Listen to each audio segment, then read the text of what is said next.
Spare thought this Christmas for the struggling fiction writer who can't afford a decent haircut or a decent Christmas jumper.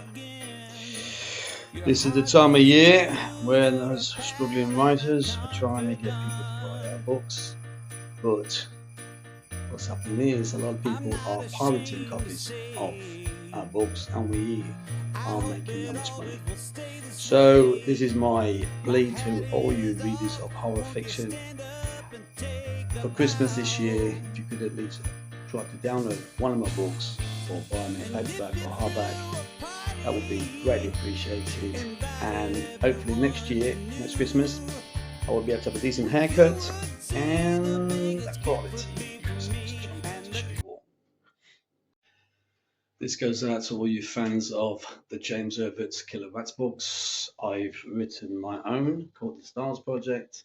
STARS means science testing aimed at a rat survival. It's basically about a virus that wipes out a lot of rats, and it's rats that people use the blood for to heal the sick or try to help heal the sick.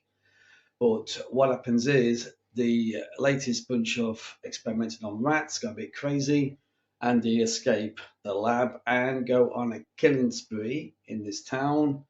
And then the police have to decide whether they try to recapture the rats because their blood is used to heal the sick, or they wipe the rats out forever. That's basically the STARS Project. So that's one of my books you can buy in Kindle, paperback, hardback, and also available as an audiobook from Amazon. Nice. Another one of my stories is called Bed Bugs, Can You See Them? Basically, when I was a child, my mother would say the old saying, "Night, night, sleep tight, and don't let the bed bugs bite." But that scared the crap out of me when I was a kid, and I would sleep under my bed covers because I thought the bed bugs were going to come out and eat me, basically. So as an adult, I decided to write my own story based on my fear as a child, where these bed bugs, they do actually eat people. So Bed Bugs, Can You See Them is also available in Kindle, paperback, hardback, and as an audiobook from Amazon. So if you want to buy a copy of that, it's very gruesome. It's got some kind of comedy in there as well. It's kind of science fiction-y a little bit as well. So if you're into that kind of stuff, obviously bedbugs that tear the crap out of people, then yeah, please buy a copy of one of my bedbugs books. Happy days. Okay, so I've also written a 4-part zombie gore fest of a book called Clifton Falls. Basically, so I watched the film back in, well, when I was a kid, in 1911, and this zombie film is called A Living Dead at Manchester Morgue, Let Sleeping Corpses Lie, in America, I think it was called. Came out in 1974. So when I watched it, I basically was so scared that I wouldn't even go to bed. That's how bad it was. So as an adult, I decided to write my kind of version of something on the similar lines to that story.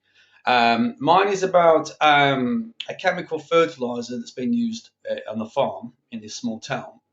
It's supposed to help with the crops to make, make more money and a better future for the farming company. But there's something inside this chemical fertilizer that somehow brings the dead back to life. So it starts off slow. Clifton Falls 1 starts off slow. Obviously, because I need to bring in the zombies. But then it gets a bit more. So Clifton Falls Part 2, which is this one, carries the story on from the first one. And then at the end of Part 2, it kind of like, I leave it open again. And because I wanted to expand the zombies and make them a little bit more fierce. So I did Clifton Falls Part 3, which came out a couple of years ago. The zombies now are more advanced now, because the book, all 4 books, there's 4 books, but I can't afford to buy copies of Clifton Falls 4 because I'm one of them struggling writers. So I'm going to Clifton Falls 4 to show you, but it is available as well. So Clifton Falls 3 and 4 carries a brand new storyline where the zombies are more advanced. It's more gruesome, and it carries it. So the whole 4 books is only basically 8 days of the storyline. So I've done 4, left it open. Maybe in the future, if I start selling more books, then I will write another one. I've been asked to write a part 5. The readers of my books are saying that Clifton Falls gets better and better as each one goes. So there's more. But you've got to read part 1 before you read part 2, part 3, part 4. Some people seem to not think that part 1 means part 1. And they believe in silly reviews because they don't like the ending of part 1. And it's part 1. There's no ending for part 1. It carries on. But some silly people just think, well, there's no ending, mate. I'm going to give it 1 star. So that's sad. So I'm hoping if you want to read Clifton Falls Part 1, hopefully go to Part 2, Part 3, Part 4. Happy day. If you're seeing this trailer on the likes of TikTok, then it's easier to go to my profile to find my website in my bio.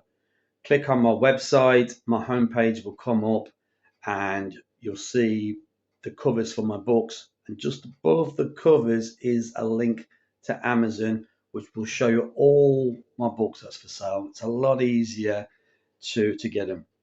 So hopefully I get people to read my books. And if you do read my books and you like my books, can you please leave a review on like Goodreads and Amazon, because that's what I need. I need reviews. I get a lot of people said a lot of my books, but there's no reviews. I'm not getting the reviews now.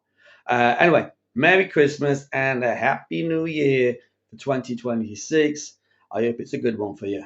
Bye.